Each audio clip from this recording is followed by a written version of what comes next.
Greetings and happy Sunday. Happy Sunday to everyone, and welcome to Forks Over Knives. And before we begin, I would like to present the Fair Use Act disclaimer under Section 107 of the Copy Act Right of 1976, which states allowance is made for fair use of copyrighted material for purposes of commentary, criticism, news reporting, research, education, teaching, and or scholarship. It provides for the legal, non-licensed citation and or incorporation of copyrighted material by others which might be infringing under other circumstances. And then finally, the viewer discretion disclaimer.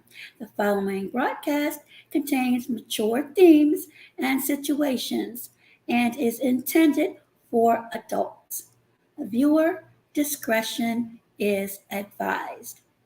So again, this broadcast is going to be a documentary commentary on the documentary entitled Forks Over Knives. And if you don't mind, please go to the pen if you're able. If not, that's fine as well. I am going to go through the Forks Over Knives documentary.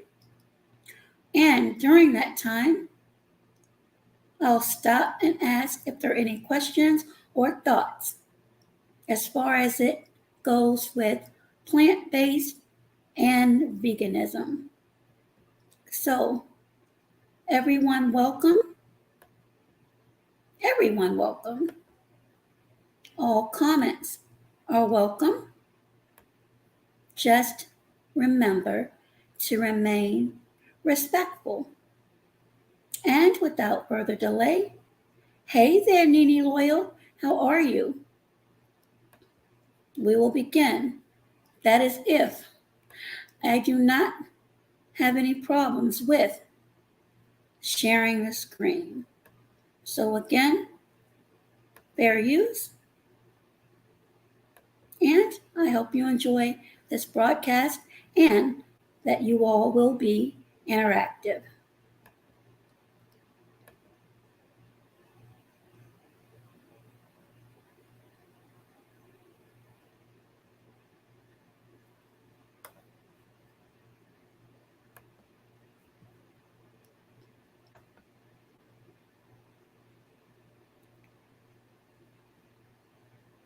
And here we go. Average American now carries 23 extra pounds. Heart disease and stroke will claim the lives of 460,000 American women. 69 grams of fat. You could actually save 12 grams of the fat and half the calories if you simply ate an entire stick of butter. We're talking about diabetes and hypertension and bone diseases, osteoporosis. Prostate cancer is now the most common cancer in American men. Doctors say we really need to eat less red and processed meat. On arteriosclerosis and cancer and autoimmune disease. We have unprecedented amount of type 2 diabetes in our children, and we're starting to see hypertension in our children in grammar school. In case you're wondering, 2,120 calories. Clearly, the Western diet is taking a toll. This should serve as a wake-up call. We have a growing problem, and the ones who are growing are us.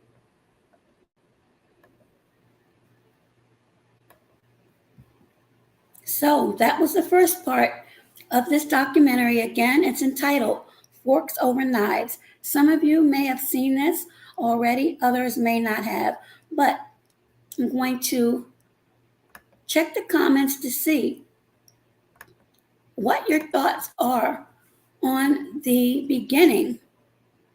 And that was just the very beginning of the staggering statistics as far as it relates to health and our diet. And I also want to put this disclaimer out. This video, nor any comments or opinions throughout this broadcast suggest that anyone change their diet or veganism or plant-based lifestyle is any cure? Is it suggesting that you change what you do? No, it's just presenting information.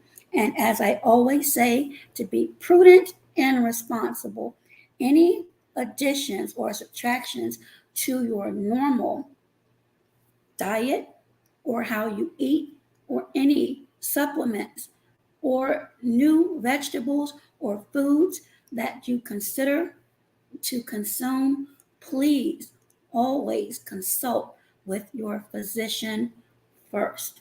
So just wanted to make sure that was clearly understood. And with that, we'll continue.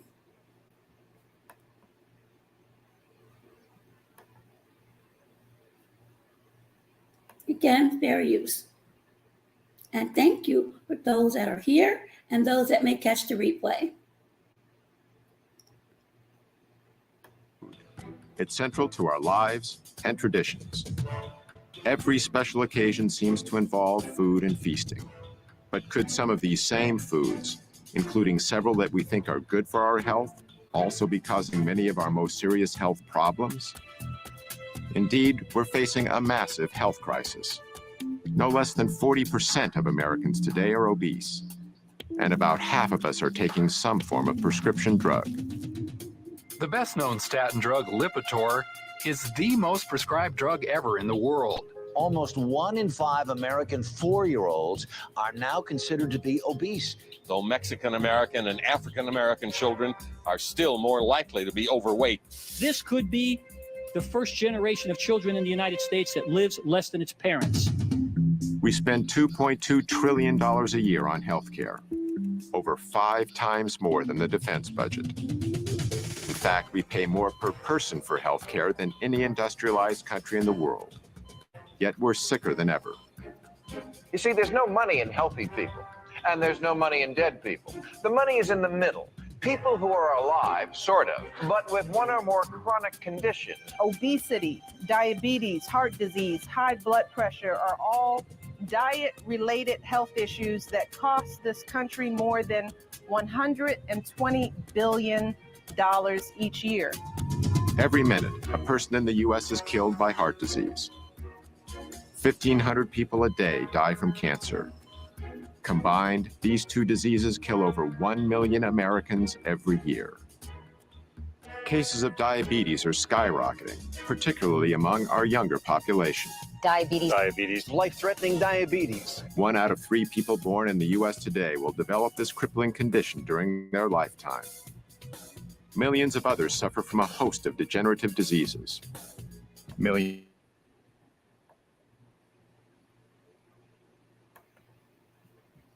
Hey there, Deja Vu. How are you? So, your thoughts on that snippet of the documentary, Forks Over Knives. Do you believe, and you can leave it in the comment section, I'll drop the link after I'm complete with this documentary, but your thoughts on the statistics, and if you or someone you know, and if you do not want to share, that's fine, has been diagnosed with diabetes, and if you believe it has anything to do with your lifestyle as far as nutrition.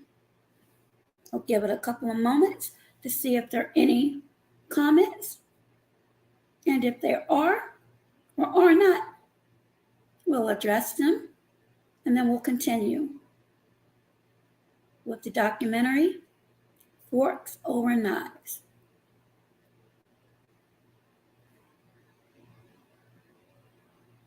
All right, going back.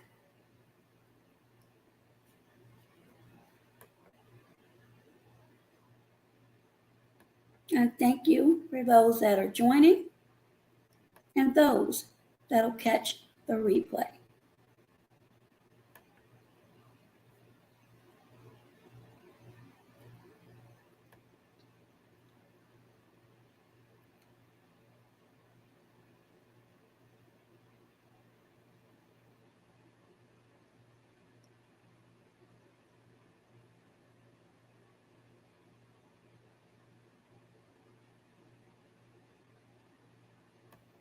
and I've eaten more than my share of fast food. But as part of my effort to learn more about the link between food and health, I visited 2 physicians in Los Angeles, Dr. Matt Letterman and Dr. Alona Pulday. Hi. How you doing? Nice to meet you. Nice to meet you too. Is Dr. Pulday? Dr. Pulday, pleasure to meet you too. Both are MDs. Dr. Letterman was trained in internal medicine and Dr. Pulday in family practice. They incorporate a whole plant foods nutrition plan into the treatment of their patients. So let's get started on that, and then I'll do some talking. 142.82. I found out a lot more than I expected. Like a lot of Americans, I thought my health was pretty good. I had no major diseases that I knew of. Hold a moment. But I hadn't had a thorough checkup in a while, so I decided to get one. When Dr. Letterman gave me the results, it was a real wake-up call. I gotta say, I'm kind of shocked. I'm really worried about my blood work numbers. 240 and 241 for my cholesterol is way higher than it's ever been. I got this 6 number. That to me is the most worrying number I got. The 6 number was the result of something called a CRP test, which measures the inflammation in my heart and blood vessels. This put me in the high-risk category for a heart attack. So I committed to a 12-week nutrition program under Dr. Letterman's supervision. The plan was to treat my health problems by eating a whole foods, plant-based diet.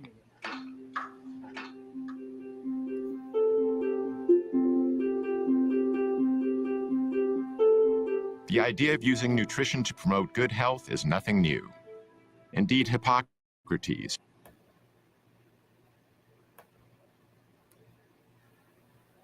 Okay, Deja Vu says, I totally agree. I believe we are definitely what we eat. And Nini Loyal says, Deja Vu, my dad tells me that. And we are what we eat. And Deja Vu and Nini, I'm not sure if you could see the pin, but if you could go to that channel, that would be great. If not, you're fine here. I can see you all. And what are your feelings on the gentleman being shocked of his blood work results? And how many of you have had a total? Oh, thank you to whoever sent the Cash App. How many of you have had a full physical with all of your blood work? You know, I'm a raw vegan. And as I mentioned, when I did my brief hiatus and just under a lot of stress, I recently had my blood work done. And much to my surprise, my breathing is a lot better, but my glucose, which was, I think, 98 in July, skyrocketed to 273. And I'm like, okay. I've snuck a couple of snacks, but not to the point where it should have skyrocketed like that. I know that stress and cortisol, a lot of things could take a measure and toll on your body. So of course, I need to go back and get that checked out. But I'm not sure where that came from. I do not eat meat. I do not eat fish. And the last time, per request for chicken teriyaki, I had a little bit of that, but there is no way that caused that. I know at work sometimes I'll drink lemonade, but again, it's something more for it to go up that high. But that shocked me. And it's just a lesson. Even though we may feel okay, it's very important to get your physicals and pay attention to your lab work. Deja Vu says, everything that is put in meat to enlarge them. People, the meat, and become enlarged, just the animal, in my opinion. And Nene says, back in 2021, BG put most of his money into plant-based food. That blew my mind. Deja Vu says, I have a complete physical yearly, including blood work. I try to stay in tune with my health. Absolutely. And I try to hint that link, but it won't allow me to. Oh, I'm not sure why, but it's okay. And Nene is saying 100. So, again, fair use. And we will continue with forks over knives. I thought this was very interesting. Again, it's not for everyone. It's just information I thought was interesting. Of the operation in a way? More or less, absolutely. This is sort of the epicenter around these barns. This is the way farming was done in that area. And so this is sort of where you learned the craft of the trade of farming. How old were you when you moved here again? 7. I didn't start driving the tractor until I was 8 years old. A late bloomer, right? Exactly. But I enjoyed it, and I really got a great kick out of doing the farm work. Although they didn't know each other yet, farm life had a deep and lasting influence on both Campbell and Esselstyn. To make it successful, you had to have persistence, staying power, and tenacity of purpose. I guess it's ironic in the sense that we're both now advocating, not consuming the products that we were busy actually producing with our families. During Campbell and Esselstyn's lifetimes, the American diet has changed dramatically. Near the beginning of the 20th century, Americans each ate about 120 pounds of meat annually. By 2007, that figure had exploded to no less than 222 pounds. In 1913, we ate about 40 pounds of processed sugar each per year. However, by 1999, our consumption of all refined sweeteners had risen to over 147 pounds. In 1909, Americans consumed around 294 pounds of dairy products apiece. But by 2006, our yearly intake of dairy had more than doubled to 605 pounds. By the early 1950s, Campbell was off to college at Penn State, while Esselstyn went to Yale. As part of Yale's rowing team, Esselstyn won an Olympic gold medal in 1956. During this same decade, the pace of American life was accelerating, even with our food. The late 50s was the heyday of the drive-in burger joint. The supermarket was just beginning to thrive in the newly built post-World War II suburbs. This was when the so-called convenience foods were born, like the legendary foil-wrapped TV dinner, not to mention a host of other tasty processed delicacies devised to make our lives easier and better.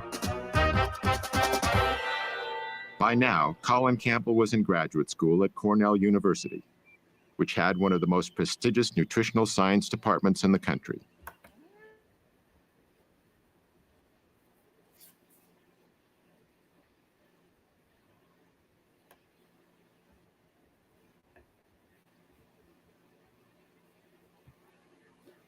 Okay, your thoughts on the evolution of processed foods and how that may have affected people then and now. Hey there, everyone. Good morning. You are welcome, Deja Vu. Leona, how are you? Thank you for joining. Gisele, twin blessings. You're working. I've been working too. Trust me. So your thoughts on that snippet and the evolution of fast, convenient, and the evolution into processed foods.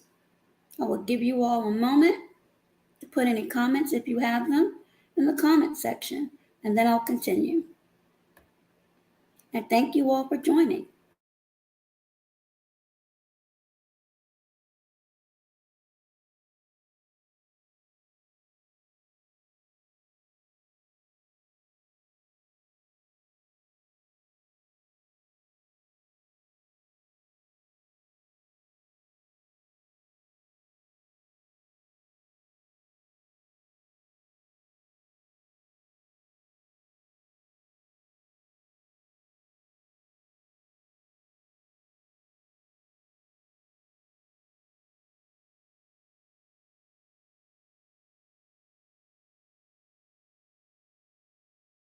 Deja Vu says, very rarely will I ever eat processed food.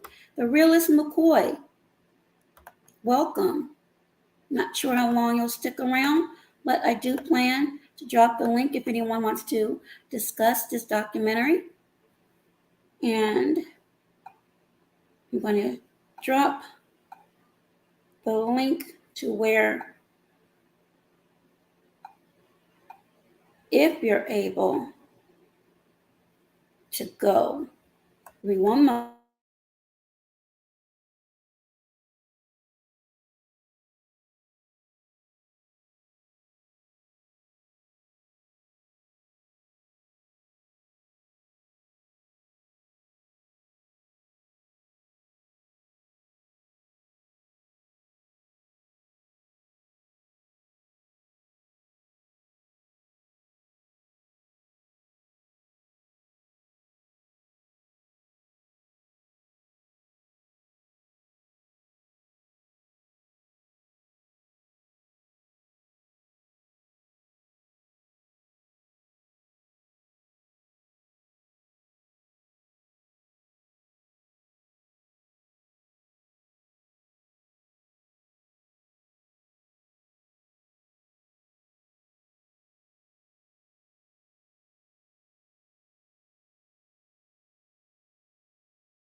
Hey, Jill's Chocolate, how are you? I'm trying to get back over. Give me one quick moment. We're discussing the documentary, Forks Over Knives. If you have any thoughts on processed foods and plant-based eating, that's what we're discussing.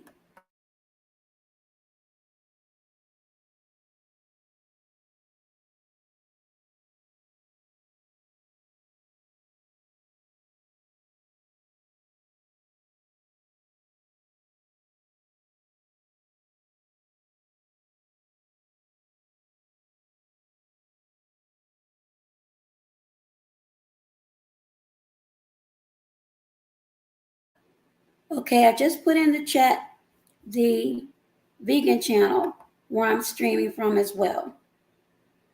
So for those just coming in, welcome, and we'll continue with the documentary, Forks Over Knives. Comments are welcome. Just be respectful because not everyone believes. And well, I'm glad you're doing well, Jill's Chocolate Boutique, and thank you so much for coming. Ohio. Surgery soon became his specialty. There's something awfully satisfying about if you can remove the disease. For instance, if a patient had gallstones, you could remove them. If it was a gastric ulcer or a stomach ulcer, you directly take care of that. If it's a hernia, the same thing. During the 1960s, heart disease was on the rise in the U.S. What doctors commonly call coronary artery disease is usually caused by a condition of the arteries that supply the heart with blood. What happens is that over time, a fatty substance in the bloodstream called cholesterol builds up in the coronary arteries, restricting the blood flow to the heart. This can ultimately cause several problems, from severe chest pain called angina to heart attacks. Cholesterol is a natural substance produced by all animals, including humans, and it's an essential component of our cells' walls.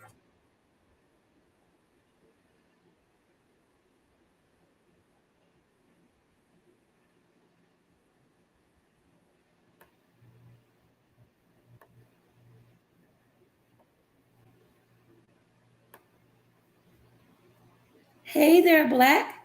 How are you? I put the link in. Hopefully everyone can see that. That's where I'm streaming from. Well, I'm streaming from both, but if you could go to the vegan channel, that's fine. So your thoughts on cholesterol, and if you or any family members by any chance have had issues with cholesterol. I know that my uncle, God rest his soul, had to have a triple bypass. And it wasn't a good thing.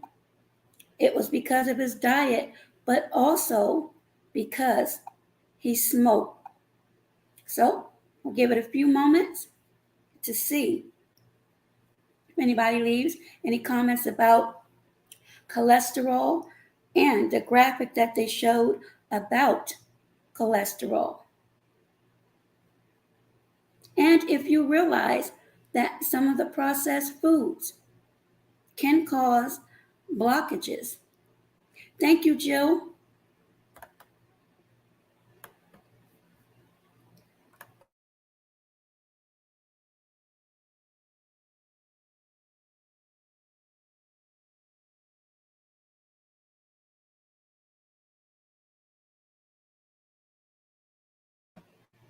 And welcome, Wild Sexy. That's a interesting name, but welcome all the same.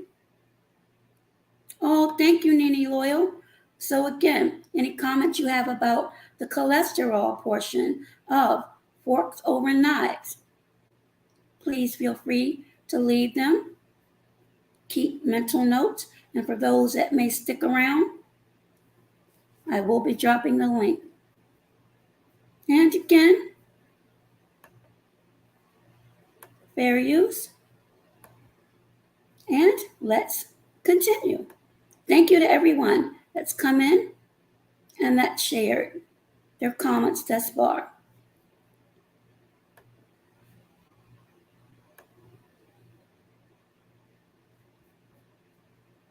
A dangerously high cholesterol level of 320 and a hazardous blood sugar level of 480. This not only made him a type 2 diabetic, but a prime candidate for a heart attack and a stroke. This is my daily pill regimen.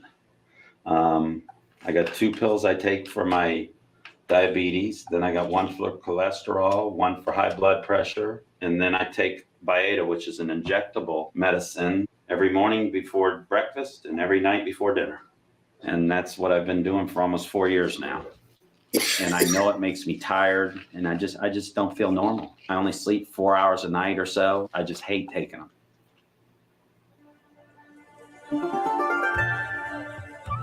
In the mid-1960s, Dr. Campbell was in the Philippines trying to get more protein to millions of malnourished children. To keep costs down, he and his colleagues decided not to use animal-based protein. The program was beginning to show success. But then Dr. Campbell stumbled onto a piece of information that was extremely important. It centered on the more affluent families in the Philippines, who were eating relatively high amounts of animal-based foods. But at the same time, they were the ones most likely to have the children who were susceptible to getting liver cancer. This was very unusual, since liver cancers are mainly found in adults.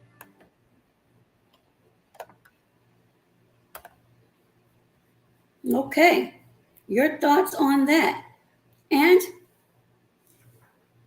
if we have to be honest, and this is from my observation, not all, but you'll see as the documentary continues, a lot of Asians and other cultures, they're not as heavy. Now, the trend I've been seeing lately, the children are, but the parents, no, and they're living beyond their 70s, 80s, and in extremely good shape.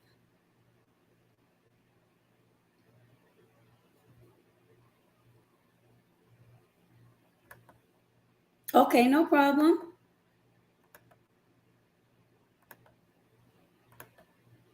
you're welcome. So your thoughts on that? Culture as it relates to foods and nutrition. You can leave your comments and we'll continue. Hey there, Melly, how are you? I put the link there from my other channel, and we will continue with Forks Over Knives. Thank you for all that have tuned in.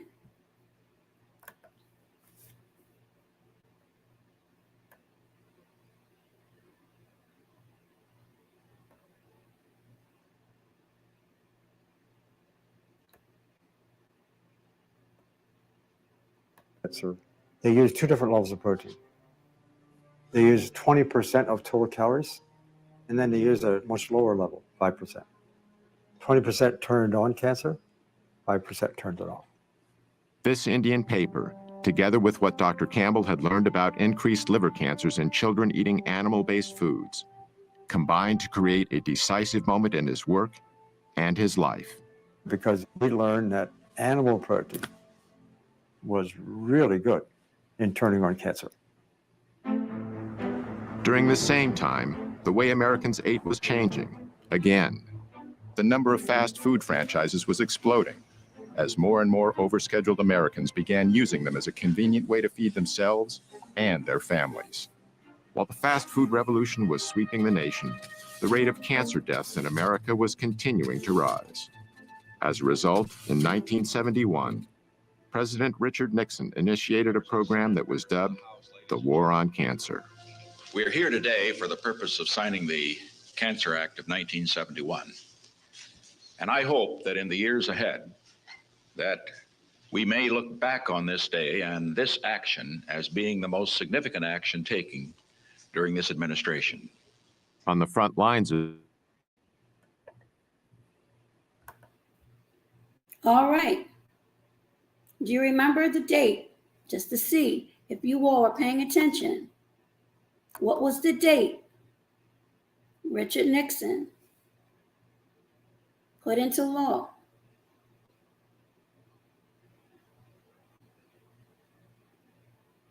Stop cancer.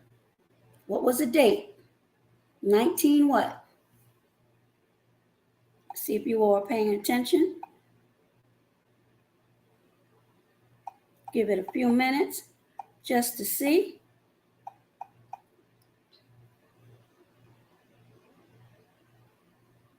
I can give you a hint.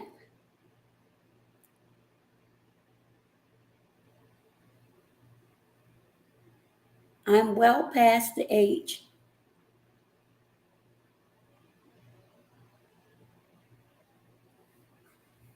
I'll leave that open just to see if somebody goes back and sneaks a peek to see. But what was the date that Richard Nixon just spoke of? And we shall continue with Forks Over Knives. Yes, Salima, how are you? Welcome. See, Salima is on the game. And I'll be dropping the link later, but we will continue with Forks Over Knives. And this is important, I believe, to everyone as far as health. And we're at the 1800 mark. Let's continue. Esselstyn. By 1978, he was chairman of the Breast Cancer Task Force at the Cleveland Clinic. Yet he soon began to doubt the medical procedures he was using. No matter how many of these operations I was doing for women for breast cancer, I wasn't doing one single thing for the next unsuspecting victim. So Dr. Esselstyn started investigating the global statistics on breast cancer. One of the facts he discovered was that the incidence of breast cancer in Kenya was far lower than it was in the United States. In fact, in 1978, the chances of a woman getting breast cancer in Kenya were 82 times lower than in the U.S. Dr. Esselstyn was even more surprised by the numbers he discovered for some other types of cancer. In the entire nation of Japan in 1958, how many autopsy-proven deaths were there from cancer of the prostate? 18. 18 in the entire nation. That, to me, was about the most mind-boggling public health figure that I think I'd ever encountered.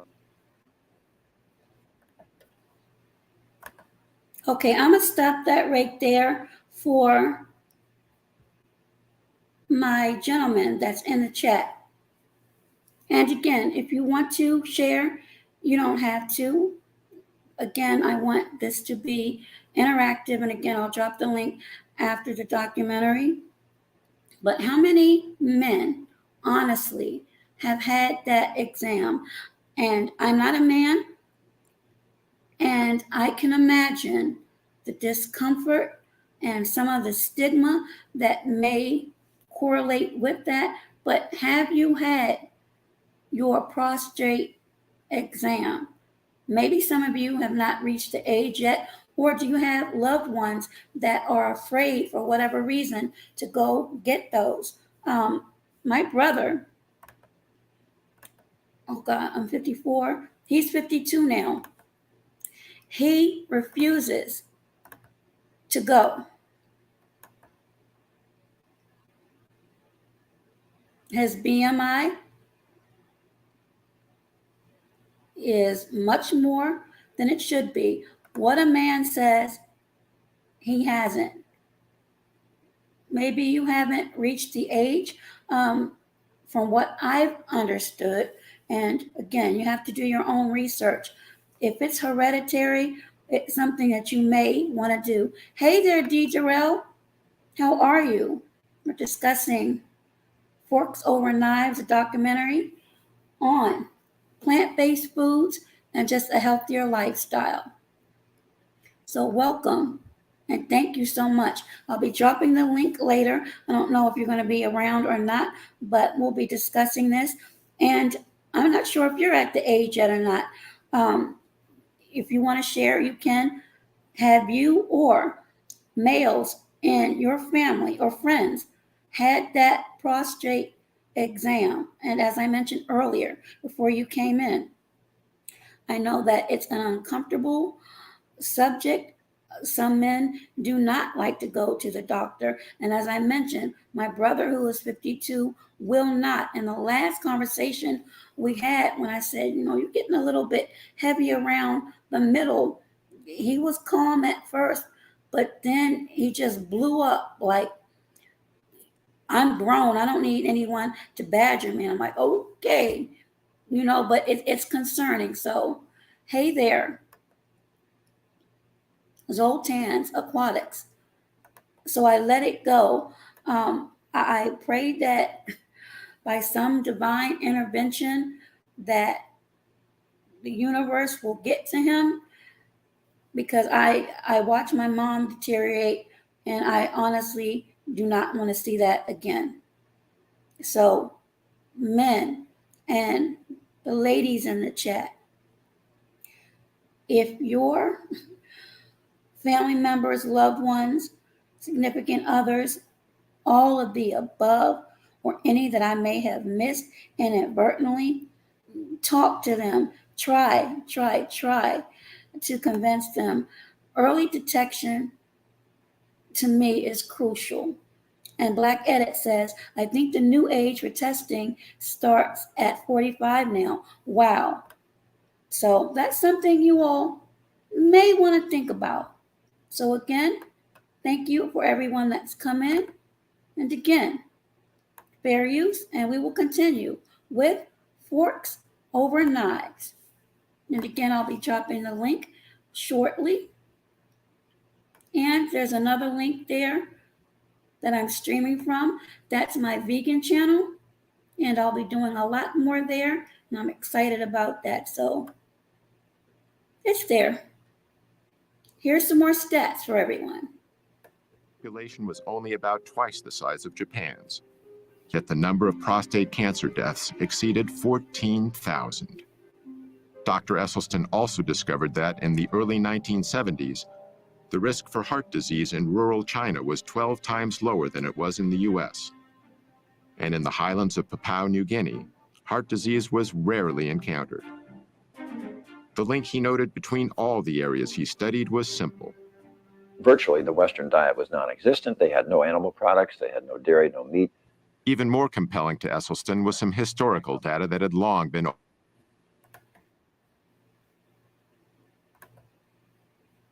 Okay, any thoughts on those statistics?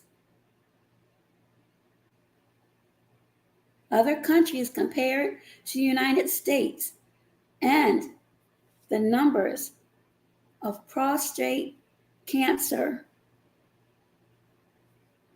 and those that have succumbed from that.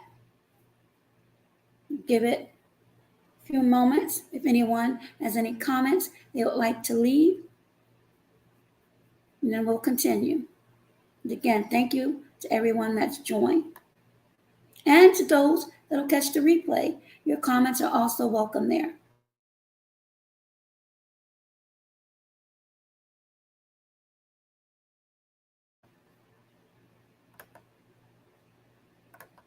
And we will continue with forks over knives.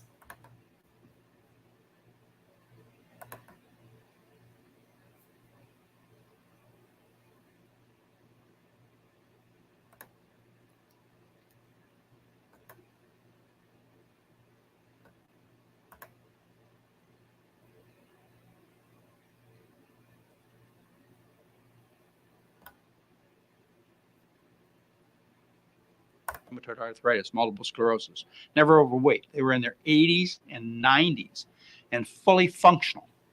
Their kids got a little fatter, a little sicker. Their grandkids and the next generation were just as fat and sick as anybody I'd ever seen. And what came through clearly was the diet was the difference. The first generation had learned a diet of rice and vegetables in their native land. But the kids, they started to give up the rice and replace it with the animal foods, the dairy products, the meats. And the results were obvious. They got fat and sick. So I knew at that point what caused most diseases. At the time, however, Campbell and Esselstyn knew virtually nothing about this other information. Even so, they ultimately reached a revolutionary conclusion: that many of our most crippling conditions could be greatly reduced, if not completely eradicated, simply by eating what they call a whole foods, plant-based diet.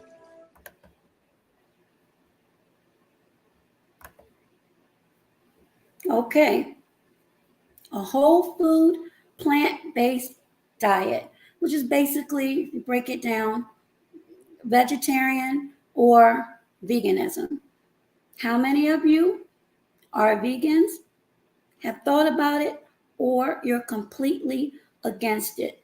And you have to have your red meat, your pork, and everything else. Again, this is not a judgment zone. I'm just asking questions to gauge the audience. And what a man says, it is very disturbing to see how the United States is compared to other countries. That's a good comment, and I'm going to star that because I want to go back to that when I drop the link to see if there are any thoughts of any particular reasons why. And what a man says, I've been thinking about it lately. And Black Edits also states, I have been thinking about it lately. Well, gentlemen, good for you, perhaps. And you can leave in the comments while we continue with this video, what made you think about it lately? What have you done for me lately? I had to put my little Janet Jackson on. So we will continue with Forks Over Knives. This is a very good documentary, in my opinion. Again, everyone will not agree. This is just information. Consuming foods that come mainly from whole, minimally refined plants, such as fruits, vegetables, grains, and legumes. It also means avoiding animal-based foods, such as meat, dairy, and eggs. as well as processed foods like bleached flour, refined sugars, and oil. Campbell and Esselstyn's research in this field would change their thank you lives for that forever. Cash App.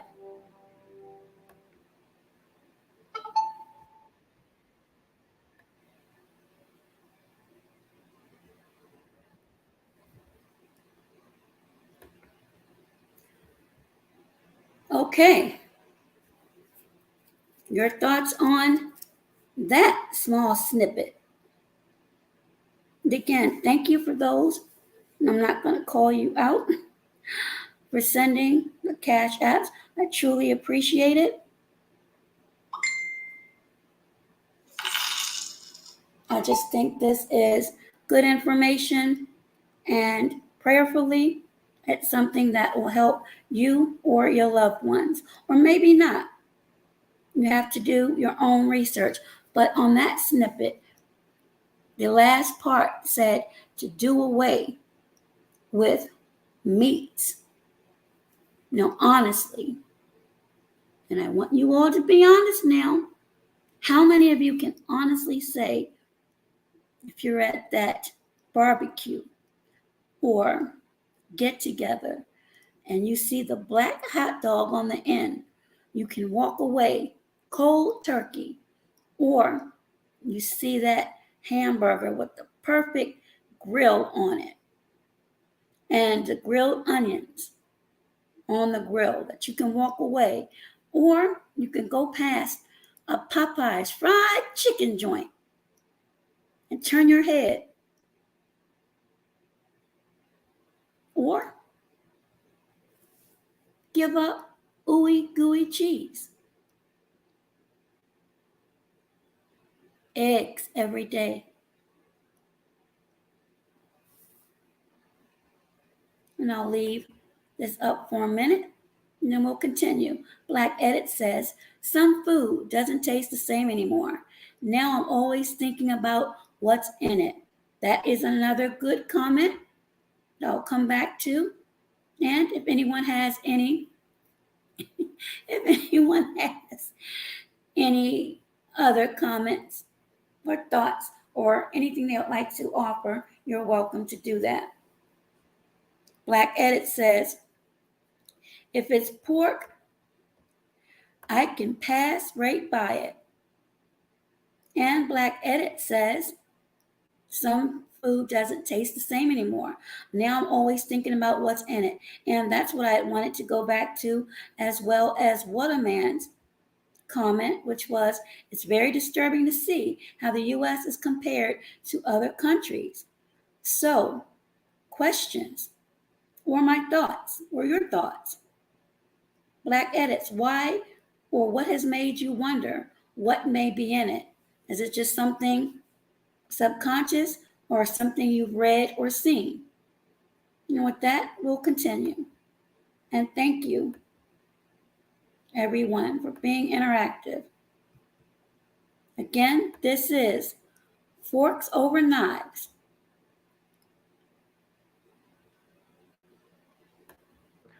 From the beginning, it was designed, in a sense, to do two main things. One, I wanted to replicate, if possible, the Indian work because it was so provocative. Secondly, if this is really true, I wanted to study how does it work. Just like the Indian researchers, Campbell fed half the rats in his study a diet of 20% casein, the main protein in dairy products. The other half was fed only 5% casein. Over the 12 weeks of the study, the rats eating the higher protein diet had a greatly enhanced level of early liver cancer tumor growth. On the other hand, all of the rats eating only 5% protein had no evidence of cancer whatsoever. But Dr. Campbell decided to take these findings a step further.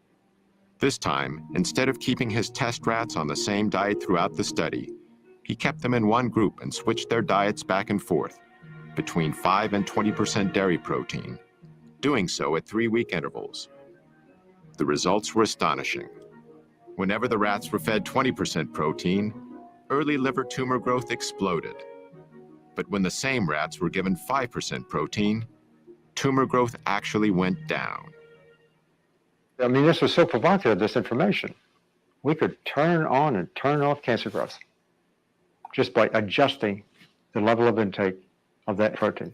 Go from 5% to 20% is within the range of American experience. The typical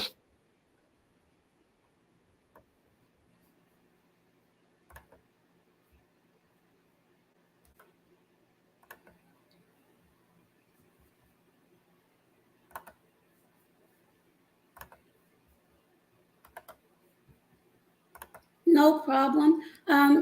The person that sent a cash app, hold on for a second. You should not be, but give me a moment. Hopefully you are here.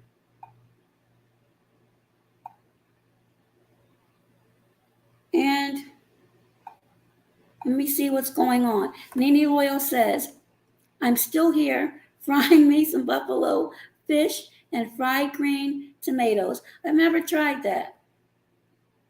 Might have to share that recipe. And Salima says, it seems to be an educational narrative used to push several competitive agendas. Excellent comment. And if you don't mind, Salima, what competitive agendas are you thinking that's being pushed or attempted to being pushed? And I need to go check on something. So any comments, I'll give you ample opportunity to leave them, and I need to check on something really quickly. Thank you all. And Black, I'll put your comment up as well.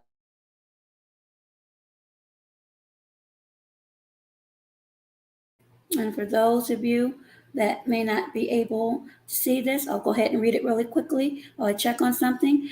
Ever since I went to Jamaica and I learned there were no pesticides in their food while I was there, everything changed for me after that. Awesome comment. Does anyone else share the same sentiment as Black Edits?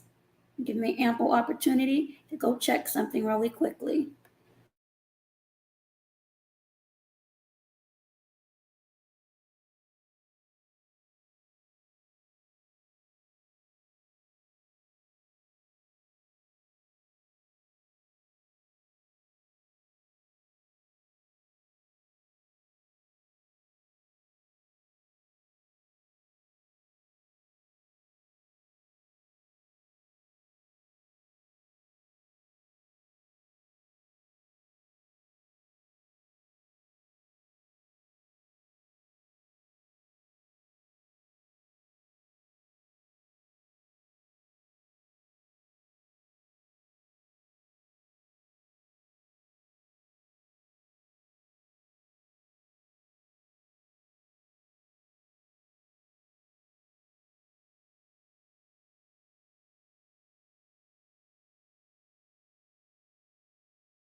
All right, I think the issue for that individual should be fixed.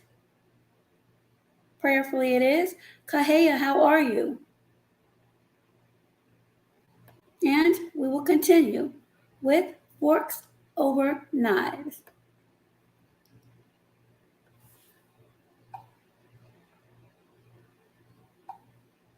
All right.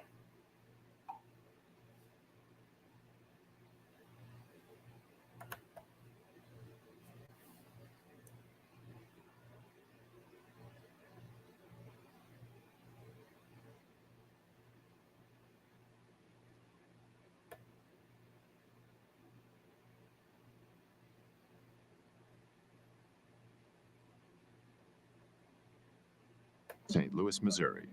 She's the past president of the American Dietetic Association and an advisor to the National Dairy Council. When you eliminate animal foods from your eating plan, you run the risk of inadequate protein content.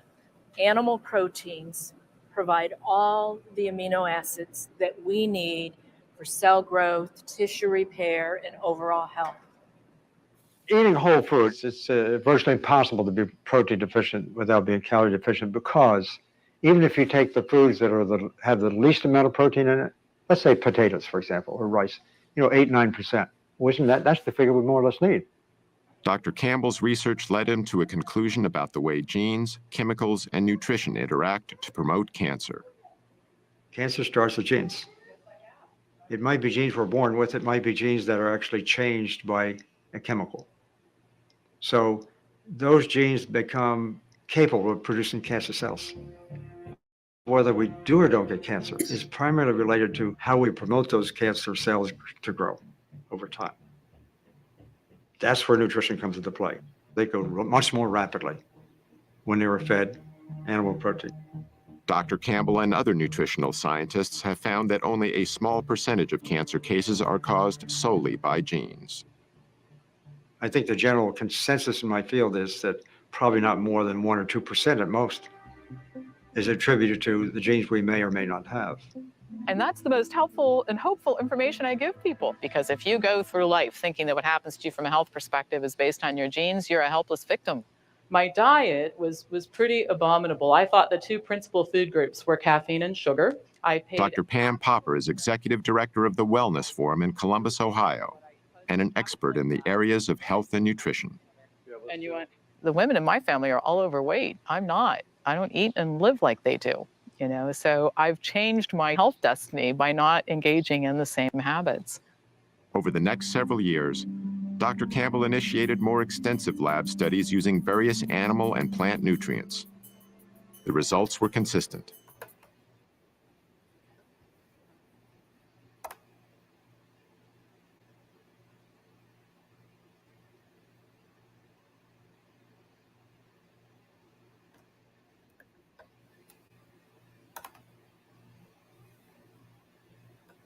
All right, your thoughts on that?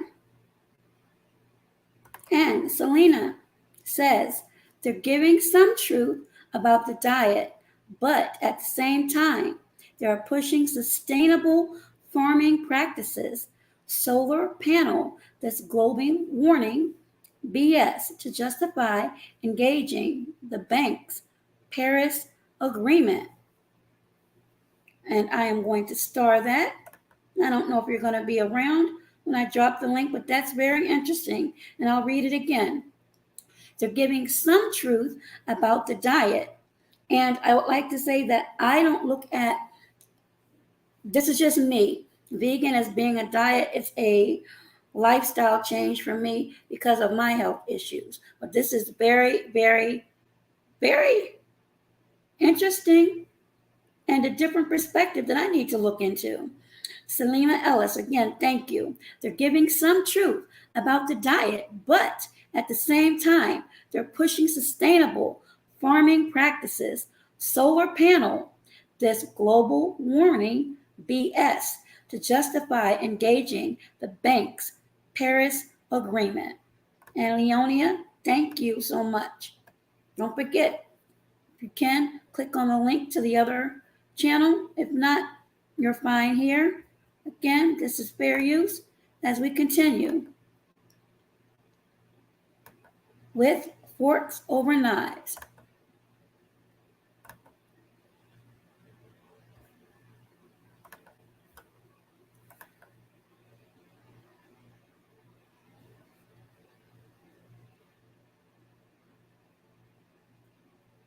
Things. It included incentives that encouraged a massive increase in corn production. One of the major byproducts of this enormous corn surplus was a low-cost sweetener called high fructose corn syrup. Companies could add this sweetener to anything from soda pop to hot dogs, and then make these products widely available at low prices. Processed sugars and other refined foods are far more calorie dense than the whole plants they're made from. The dramatic increase in their use is a major reason why our food has become richer. To evolutionary psychology. Now, I'm going to stop that right there because I want to know if any of you that is on the stream right now saw any of those products just 10 seconds ago in your pantries. Again, if you don't want to answer, I understand. But the critical takeaway, and this I believe to be true, high fructose corn syrup is in a lot of food items. And there are research studies out there, and you can research on your own. Please, I implore you to do your research. Do not take my word. And again, this documentary, to be golden, it's just a documentary. Research, because as Salima said earlier, their belief is there's some truth, but it could be the pushing of agendas. But as I mentioned, how many of you saw any of those products just a few moments ago that's in your pantry now? Again, no judgment zone whatsoever. None. And we will continue. I just thought that would be interesting to see if anyone has any of those things in the pantry. And with kids and the way food prices are rising, and you'll see that later as well in this documentary, some people have to make hard decisions. And unfortunately, it does come with choices of foods.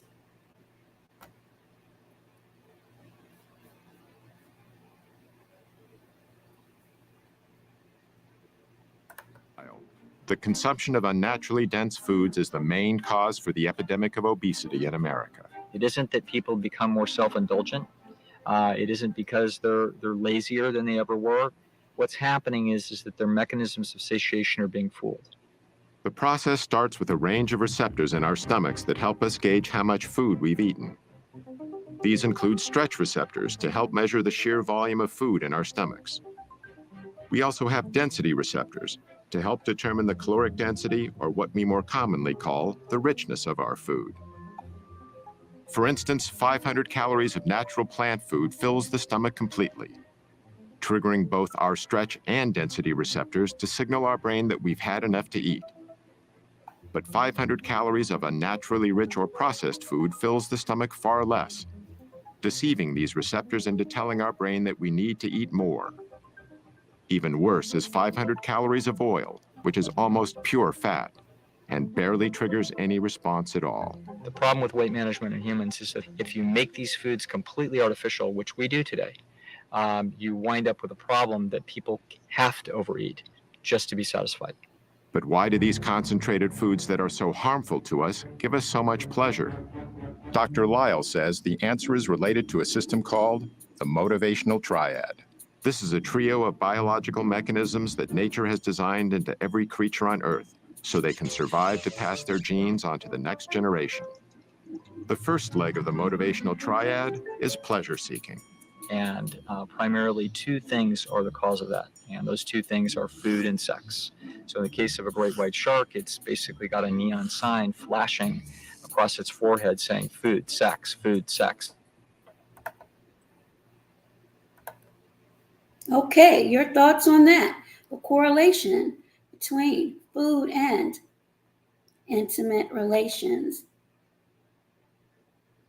Okay, I see you now. I am so sorry. I'm not sure what happened. But Elaine is here. And Banji, thank you for everything. And Banji asks, is Splenda or raw sugar better for sweetening certain foods? I am not a doctor, nor am I in the medical profession, so that is something I cannot and I would not be able to answer because I'm not certified to do so. But for me, what I use is either date syrup, dates, or agave. Hopefully that answers your question, but you can do your research, Banji, on Splenda and raw sugar. Rita, how are you? And you are welcome, Banji, and thank you for tuning in. And Realist McCoy put a target. I'm not sure why, but awesome. And we'll continue. If you have any more thoughts or questions, you can put them in the comments. We're close. But again, your thoughts on the pleasure trap and the correlation between food and intimate relations. And we'll continue. Mail, then it says sex food, but it's pretty much the same thing. The other two legs of the motivational triad are avoiding pain and doing everything with the least amount of effort. Pleasure seeking, pain avoidance, and energy conservation. That really sums up animal behavior, whether we're talking about a paramecium under a microscope or a great white shark. Richer foods naturally excite our senses because it's nature's way of telling us they will provide the highest amount of dietary reward with the least amount of effort. This helped our ancestors find the most calorie-dense and ripe foods available, which contributed to our survival. But in today's environment, we can artificially increase calorie density well beyond what our ancestors would have found in nature. The resulting foods give us a hypernormal amount of pleasure, leading us into something Dr. Lyle calls the pleasure trap. What the pleasure trap is an interaction between our natural instincts, which are trying to tell us the right thing to do, and some kind of artificial modern stimulation that is piggybacking or hijacking that process. So the classic example of the pleasure trap would be drugs and drug addiction. The way drugs work is they hijack the existing pleasure circuits. When certain chemicals hit those areas, they cause feelings of euphoria and excitement. The same drug-like effect happens when we eat highly concentrated, processed foods. We remove the fiber.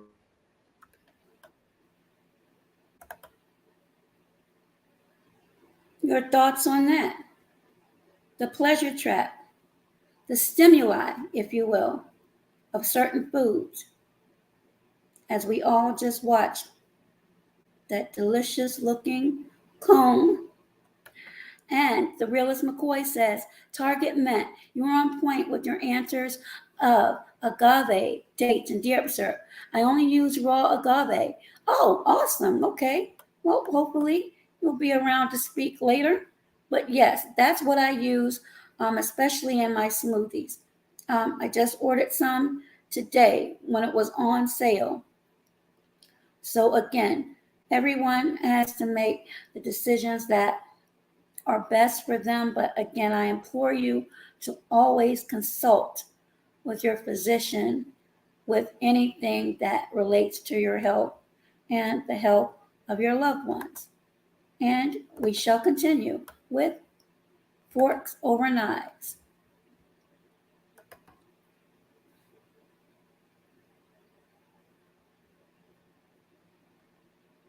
And perfect. We're in Cleveland, Ohio.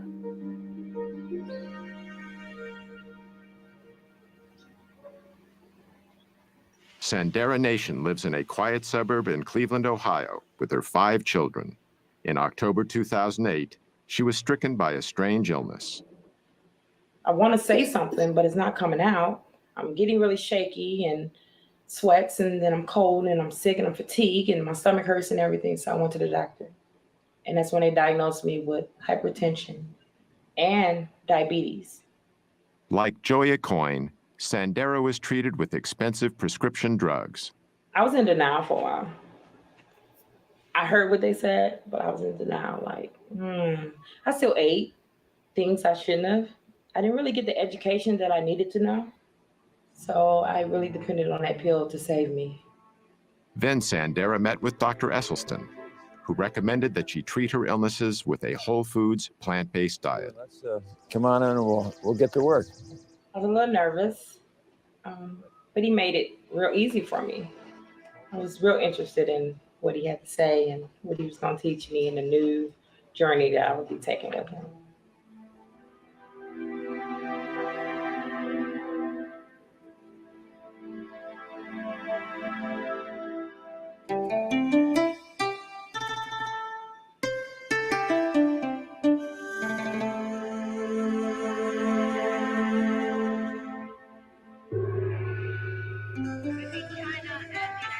In 1974, Chinese Premier Zhou Enlai was hospitalized with bladder cancer. Knowing that his disease was terminal, he decided to give his country a more complete understanding of cancer. So he initiated what would become one of the largest and most thorough scientific studies in history. 650,000 researchers cataloged the mortality patterns caused by several types of cancer for the years between 1973 and 1975. The study encompassed every county in China and over 880 million people.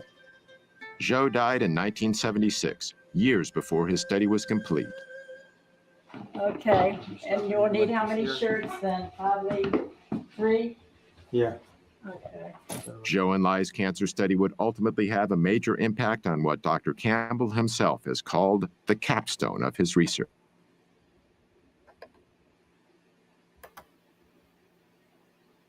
Now, even though this study was done, and I'll continue with this, it is 2023. And as you heard, former President Nixon mentioned earlier that he put in anti-cancer law legislation. That was in 1971. That was 52 years ago. Thank you, Facebook. I see your thumbs up. I appreciate you. And you're welcome to respond as well. 52 years.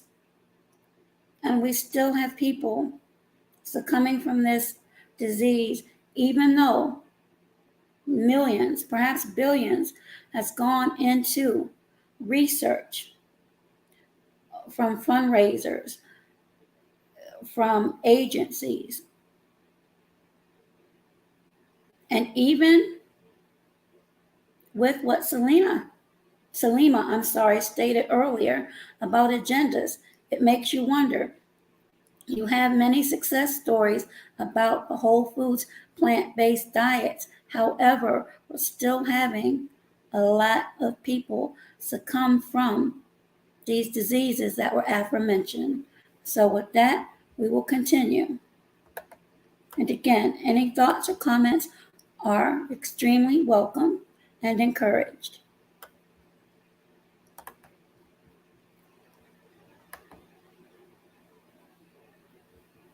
And we're in Beijing. Early 1980s. And you were there for 2 or 3 months. Dr. Junshi Chen is now senior research professor with the Chinese Center for Disease Control and Prevention. He first met Dr. Campbell at Cornell in 1980, when he was a member of the Chinese Institute of Food and Nutrition Science. The Cold War was just beginning to thaw, and Dr. Chen was among the first senior scientists from China to visit the United States. By then, Dr. Campbell had become one of the most distinguished nutritional biochemists in the world. When they discovered this book, a significant collaboration was born. This is the Atlas of Cancer Mortality in China. Published in 1981, the Cancer Atlas was the result of Zhou and Lai's nationwide study.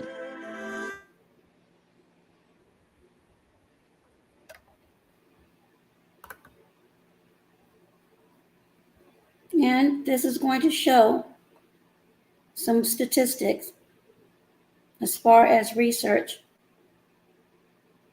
and the correlation with cancers.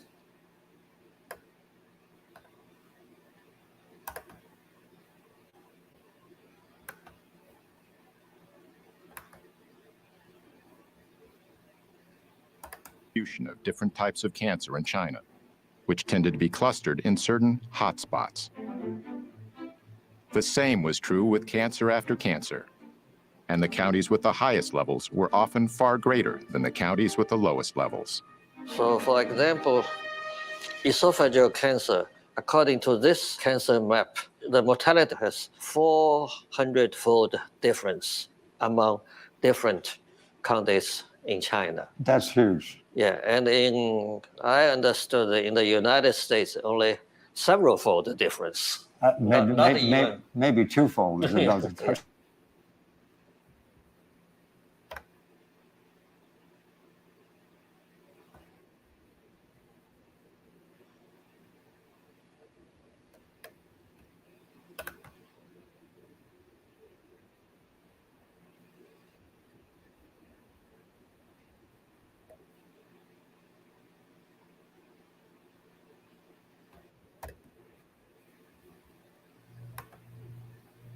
Okay.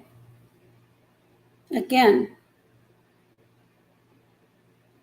why is it with all of the studies and even a lot of people who have transitioned into a plant-based or healthier lifestyle, we're still with these diseases? Is it all hereditary in your opinions? Because again, these are just opinions. Is it the treatment or lack of treatment to foods or other things that may be unbeknownst to us? Your comments and opinions are welcome in the comment section as we continue with Forks Over Knives.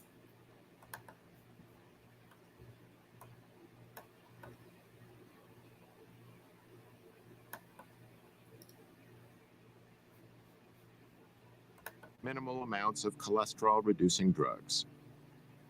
And slowly, over the next 18 months, I got the 24 patients that I had asked for. But the ones they sent me were a little bit sicker than I had thought. These were patients who had failed their first or second bypass operation. They had failed their first or second angioplasty. And there were 5 who were told by their expert cardiologist they would not live out the year. One of the most gravely ill patients was a 59-year-old speech and communications teacher, Evelyn Oswick. Ate all the chocolate candy I could eat, ate every donut I could put my hands on. Oh, I just love things like that. A lot of gravy. And then I have had 2 heart attacks before I met Dr. Esselstyn. When I had the second heart attack, the doctor said that I should prepare for death, really is what he said. And I looked at him and I said, do you really mean that what you want me to do is buy a rocking chair and just sit there and rock away and wait? And he just looked at me and he said, yes, that's just exactly what I'm saying.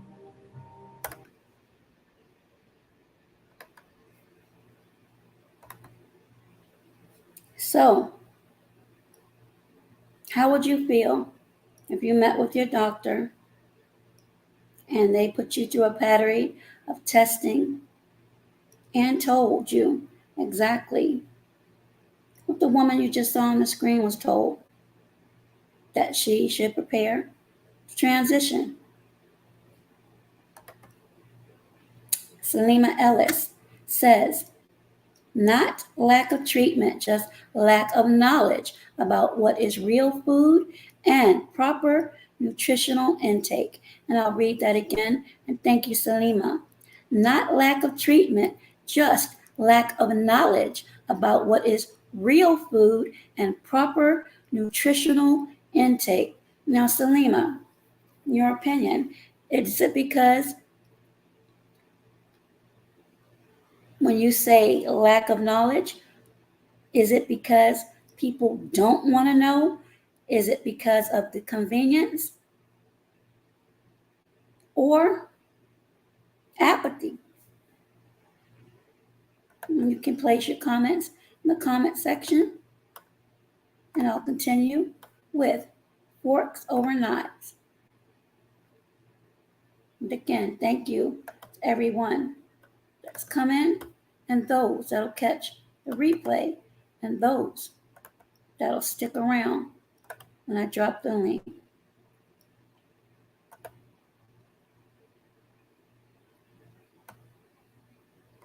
And at that visit, we would get a full cholesterol lipid profile. We would get blood pressure, weight, and I would go over every morsel they ate. By using simple foods as the main treatment for his patients, Dr. Esselstyn was bucking a high-tech, high-cost system that was deeply entrenched in both big medicine and big government. You know, behind my back, I got to be known as Dr. Sprouts. But I've always liked a challenge. We preheat the oven, got the water going, we just add some seasonings, and then we add the onions and the spinach. I've never been a morning person my whole life. And, but previous to this experience, it had probably been worse than ever. And that entailed needing to get up in the morning and caffeinate myself with Cokes and Red Bulls and stuff like that before I could even think or start to work. We didn't make the rice noodles, but you would just boil them real quick and then throw this on top. Right. He's actually eating more often, but he's eating the right foods, and he lost weight. So he certainly feels much better that way, and you can tell it in his face, in his neck, in his belly. He's lost a lot of weight there. He also has better energy. He's waking up earlier now. That's great because we have then some morning time together. I don't have to count anything. You're the doctor.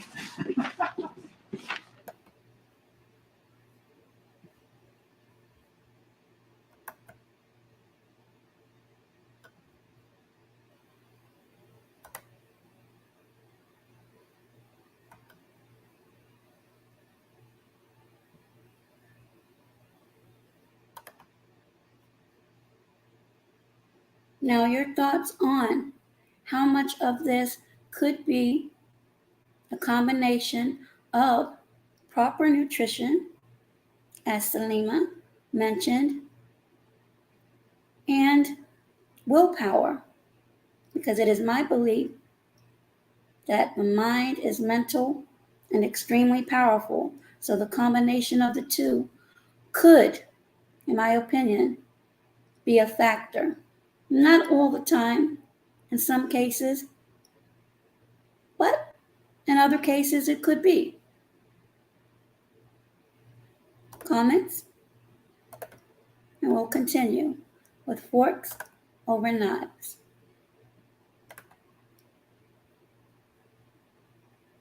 I went to Walmart this day. I had wanted a Subway sandwich, and I said, I'm going to get me that meatball sub. I then received a call while I was at Walmart from Mrs. Esselstyn, as if they knew I was weak at this moment.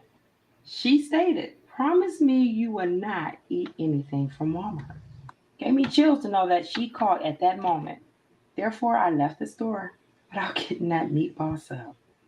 What do you see? While Dr. Campbell was publishing his China study, Dr. Esselstyn was getting some powerful data from the research he'd started in 1985. He began with 24 patients, but 6 had dropped out in the first year, leaving him with a total of 18. At the end of 5 years, we had follow-up angiograms, and 11 of the group had halted their disease. There was no progression. And there were 4 where we had rather exciting evidence of regression of disease. These results were astonishing. The diet produced something that medication and surgery never had before: actual reversals of heart disease. The biological mechanism that caused these reversals centers on the lining of our veins and arteries. the endothelial cells. They are the absolute life jackets of our blood vessels. You're young and you're a teenager, you're healthy. You could spread those out one layer thick and you'd have something that would cover 6 or 8 tennis courts. In 1988, scientists discovered that endothelial cells manufactured the gas nitric oxide. Well, what does nitric oxide do? Nitric oxide keeps our blood flowing smoothly without being sticky. It also helps to dilate constricted blood vessels during physical activity and inhibits the formation of plaque.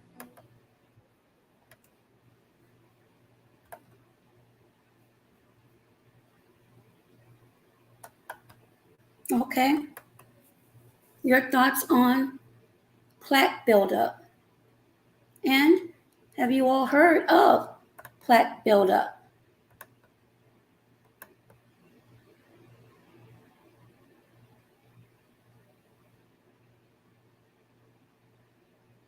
And do some of you remember perhaps your parents or grandparents eating or chewing on a 81 milligram St. Joseph's aspirin and would say, oh, I'm just doing this to keep the blood flowing. Some of these things go way back. And again, I am not suggesting whatsoever for anyone to go out and do that. I'm just asking if you remember any of your parents or grandparents or family members that may have done that.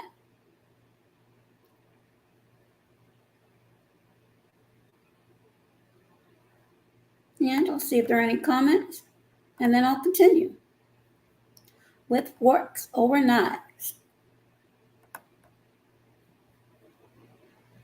And we'll go here.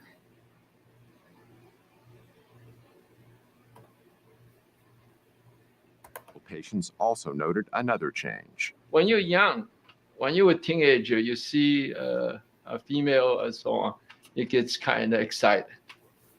And the first reaction physically, gets attention, raise the flag, I call it. This happened to us. All the other Dr. Esselstyn's, I call them all the guinea pigs. The flag still rises. Talking to your doctor about ED may be the last thing you want to do, but it's definitely a conversation worth having. I'm a practicing urologist and have been so for the last 25 years. And erectile dysfunction is actually the first clinical indicator of generalized cardiovascular disease. It's the canary in the coal mine. It's the thing that lets you know that you have some significant endothelial and vascular disease much earlier than will a heart attack. Okay, men in the chat, your thoughts about that? ED and cardiovascular issues as it relates to nutrition, perhaps processed foods, perhaps the lack of knowledge of proper nutrition. Your thoughts on that? And no, I am not going to ask if anyone has experienced that. That's a little bit too much. But for those of you gentlemen in the chat, or who will perhaps catch the replay, if you have or are experienced that, that's something that you may want to speak to your physician about. And Banji says, in my humble opinion, anything plant-based seems healthier. Richness from the soil. But some foods are filled with chemicals and additives high in sodium. Self-awareness is key.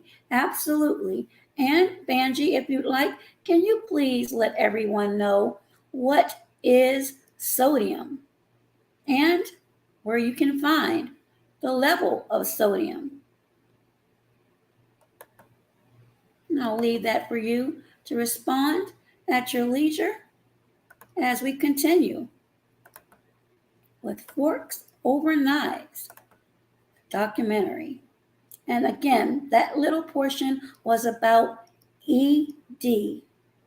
And the cute little fellow stood underneath of a flag, and that was definitely a symbol. Well, we know, or we all should know, what the flag was for his case. And we'll go here. All right, this is for MMA fans. Athlete. Ultimate Fighter champion Mac Danzig. In the mixed martial arts world, strength, toughness, and endurance are of paramount importance, and Mac has them all. I had cut dairy out of my diet when I was about 18 years old because I had a ear, nose, and throat allergy to dairy, and I was getting a lot of ear infections and things like that. So when I cut that out, really the only thing that was separating me from having a vegan diet was chicken and fish. So I was just eating that for years, and I was eating it because I thought that I needed to, because everyone tells you, if you're an athlete, you need, at least chicken and fish in your diet for protein. Something that's just one of the myths that's been perpetuated for a while. All it took was me cutting the chicken and fish out, and I did it cold turkey. I think a lot of people, stereotypically speaking, think someone that's a vegan is like some skinny hippie type of person. And, I'm not necessarily trying to break the stereotype.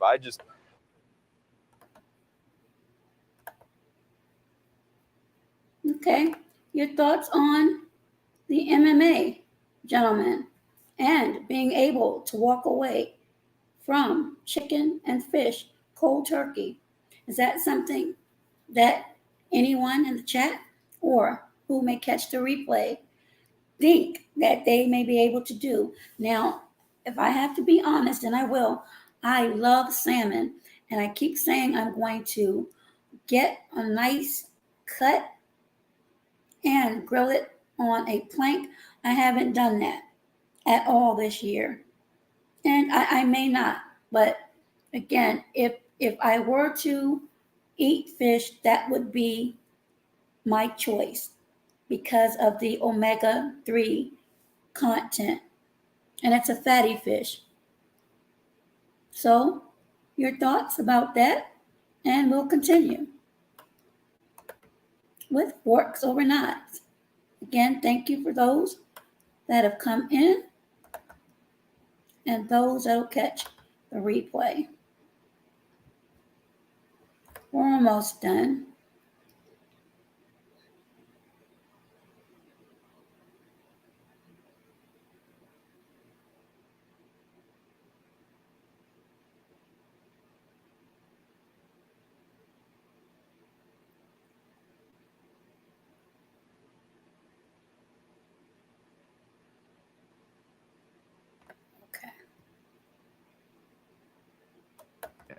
Every 5 years, the government reformulates the dietary guidelines for Americans. That's the blueprint of what Americans are supposed to eat to be healthy. And we looked at the panel that pulled it together, 11 people. 6 of the 11 had financial relationships with the food industry. So we said, hey, wait a minute. There are laws about what they're supposed to do and how transparent they are supposed to be. They violated those. And we brought them to court. And it was a long trial, but we won. But that doesn't change the fact that the policies they came up with continue to favor industry as they always have. I don't think there really is a problem with industry connections between scientists and the food industry, primarily because if the beef industry has a question about their products, shouldn't they go to them?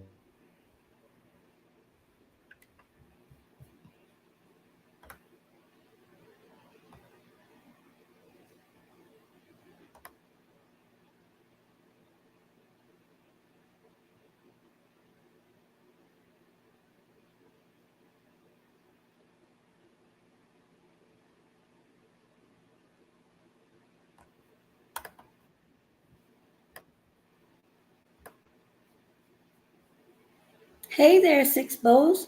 How are you? And welcome. We're talking about the documentary, Forks Over Knives, and your thoughts on plant-based foods,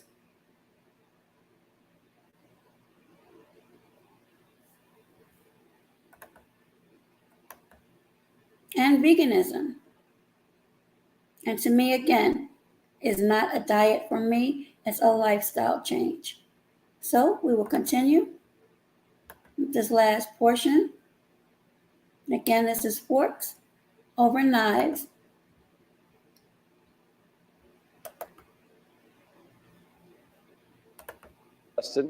And the results came back, and it led to a discovery that J.R. James Ray, our resident redneck, had a cholesterol of 344.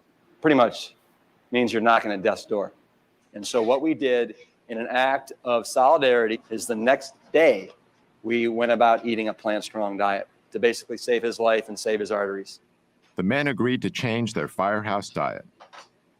But in Texas, old eating habits die hard. Meat's almost a sport in Texas. I have several good friends that they were barbecue teams. That's what they do. That's their sport on the weekends. Texas.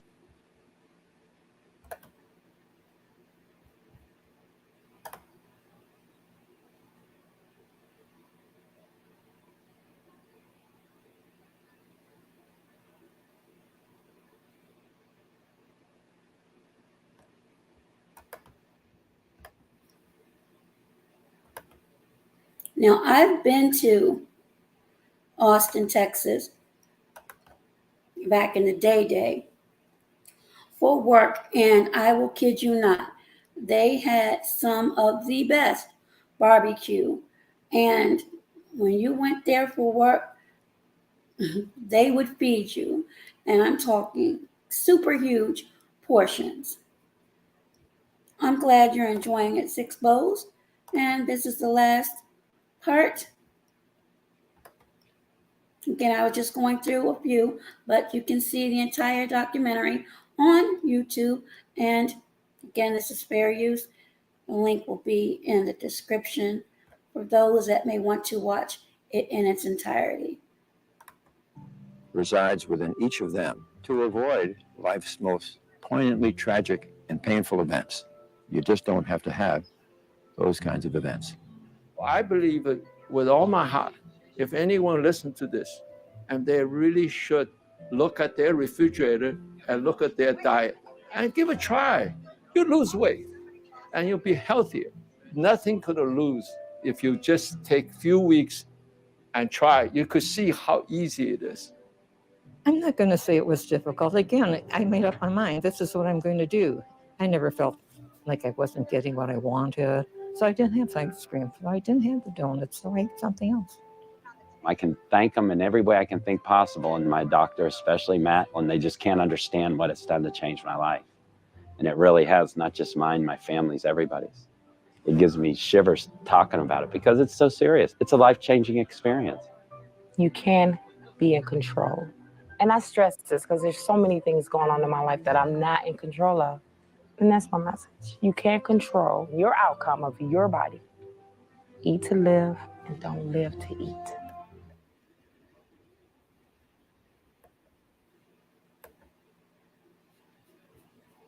So that was a portion of Forks Over Knives, a documentary. And now I will drop the link for anyone who may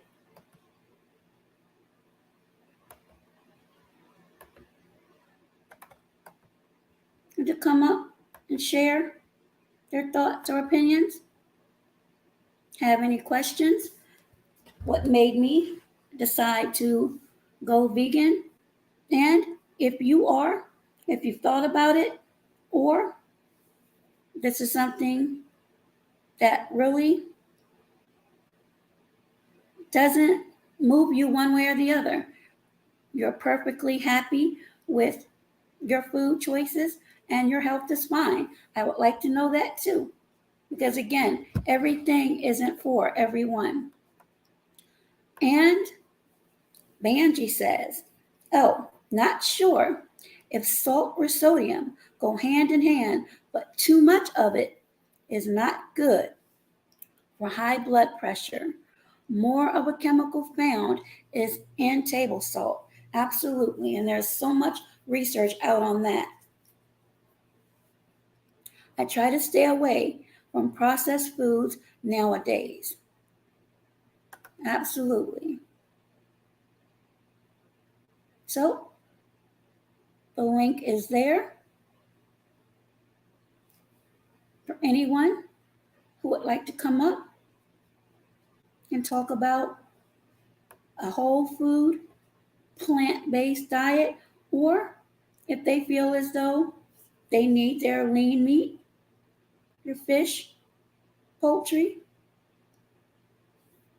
that's fine as well. Six Bows is back says, I think about going vegan every day when the cows pass me on the highway.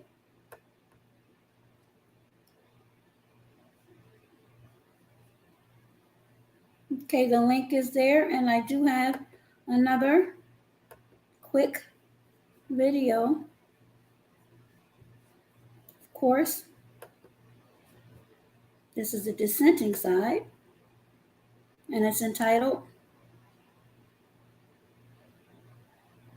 Vegan Diets Don't Work. And again, I do not consider this a diet. It's a health lifestyle for me. And this is from Mick the Vegan. Or that brushing your teeth would prevent cavities, a crappy dentist. Full video on him linked below. He found a clear pattern. Those living on the traditional diet were in good health, had broad dental arches, straight teeth, and very few cavities.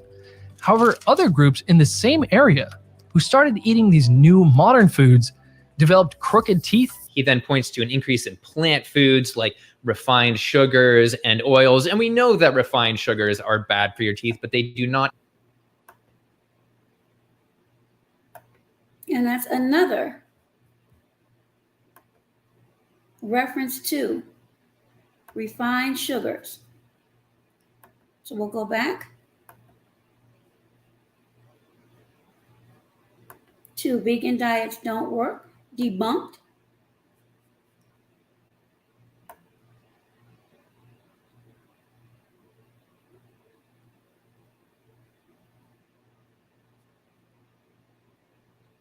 Here's why he wasn't losing weight. I was eating.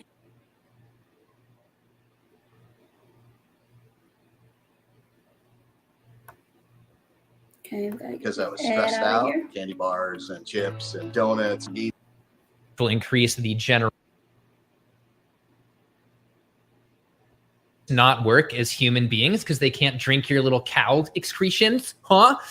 Anyway, this sounds nice, ooh, tall milk, but the result is likely due to IGF-1, how dairy raises it because it has IGF-1 and stimulates IGF-1 production as well. IGF-1 fuels every stage of cancer growth and spreading, and high IGF-1 means more height, and height is unfortunately associated with more cancer across the board, really. As this paper states, the association between taller stature and higher risk of many cancers is remarkably robust. You know, they say it's pretty much across the board. So again, they're talking a lot about the relations of nutrition, plant-based diets, and cancers. Hi there, Felicia Brodus, or Broadus. Hopefully I'm pronouncing your name correctly. And Felicia says, I'm on the fence of converting over to a vegan lifestyle. However, I still want to do some more research about it. Absolutely, you should always, and I implore everyone to do their research. And Six Bows is back says, the sugar is sneaking into everything. Absolutely. And again, I will drop this. Once more, See if anyone would like to come up. If not, I will present this last little video.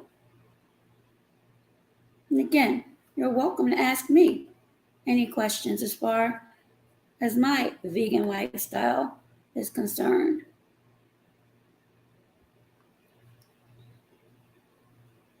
Stop watching. And in the context of Europeans, there are also other European vegan studies like this one out of Switzerland. You'd assume that lower conversion, and there was no statistically significant difference between vitamin A deficiency rates. Vitamin D is only found in animal foods, with some exceptions like mushrooms and some algae. And a 2016 Finnish study found vegans' level of vitamin D to be 34% lower than omnivores. Yeah, for some reason, the vegans in those studies ate 1/3 as many berries as the meat eaters. I don't know what they were up to, but it's very clear that vitamin D is not a vegan-specific problem.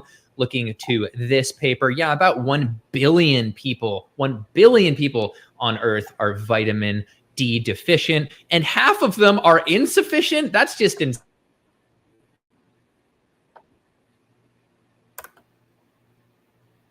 Now, how many of you know or realize how important vitamin D is? And one of the things I struggle with is vitamin D. I actually have to take a 50,000 IU tablet every week. Most people get their vitamin D from the sun, but because I have a health condition, it's very difficult for me to get the needed vitamin D level. So that's one of my challenges, but I do all that I can to stay as healthy as possible. Six Bow says, my doctor said everyone has low vitamin D and I'm on a prescription. Absolutely. Is it a little green tablet? Gel tablet? Six Bow says, I take the same tablet once a week. Yes, mine went down, oh my goodness, to 13, and it stayed that way for almost a year. And I questioned my doctor. I asked him, is my body rejecting it? So it took a long time to get up to 20, but at least it wasn't that low because I felt sluggish. And I'm the type that I'm going to push myself anyway. But I felt sluggish, moody. I would hear more snap, crackle, and pops in my joints. And even though I'm at the age where I want to hear them anyway, I stay active, and I just knew just the fatigue. It was a different type of fatigue. So I knew it was something more than just the regular, quote unquote, fatigue I would experience.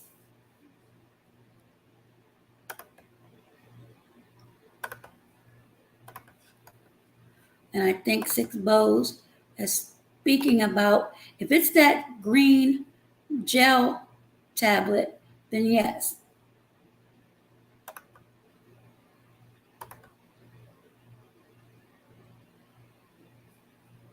And I'll see if Six Bows is actually speaking on that. And she may be. And I will give you all a few moments to see. Again, if anyone, I knew it. When you said that once a week, I had a feeling that was it. So I'll give you all a few minutes. Again, if anyone wants to hit the link to talk about anything as far as what they saw in the documentary. If not, I will close it out and thank everyone for participating with their comments and cash apps and your general support, and also the likes and shares. So I'm going to go on mute really quick to see if anybody wants to come up. If not, like I said, in a few moments, I will close this out. And again, thank you, everyone.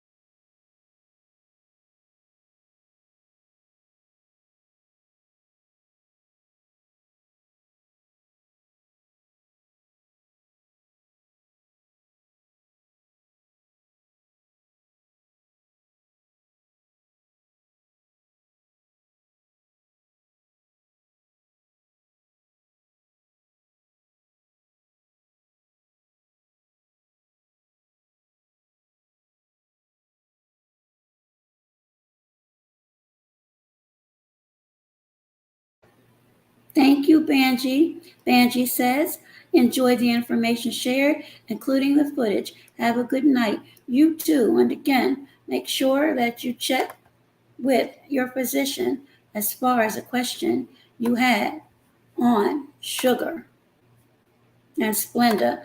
I would definitely, again, this is just me, I would definitely do your research on Splenda. Thank you, Six Bows. Anyone else has any comments? I'll keep this up for a bit. And those with the blues, feel free to connect with one another.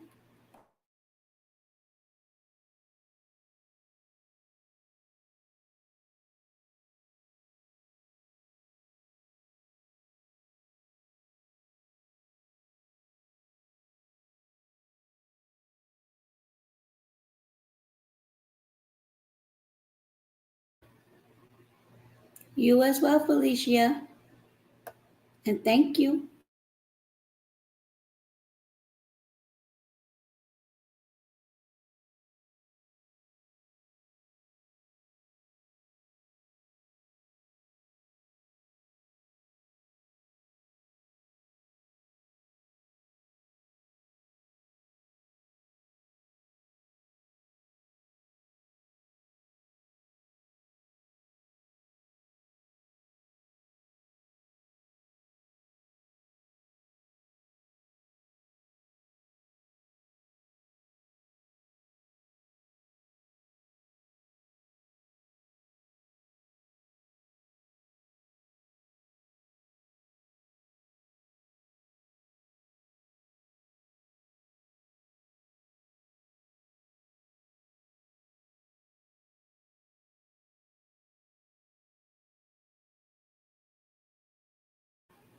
You are welcome, the realist McCoy.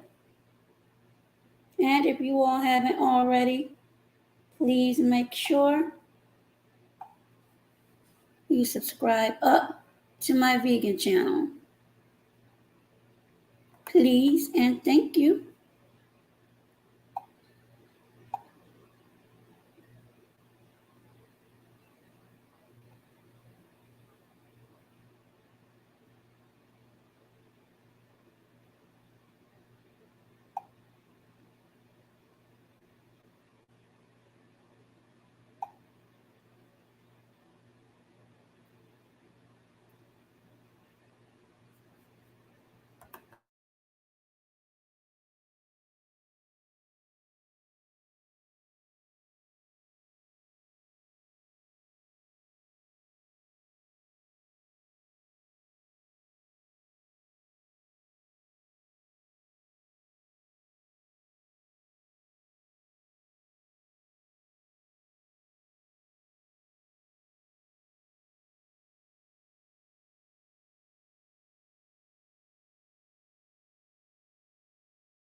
You are welcome, and everyone enjoy the remainder of their evening, or perhaps it's morning.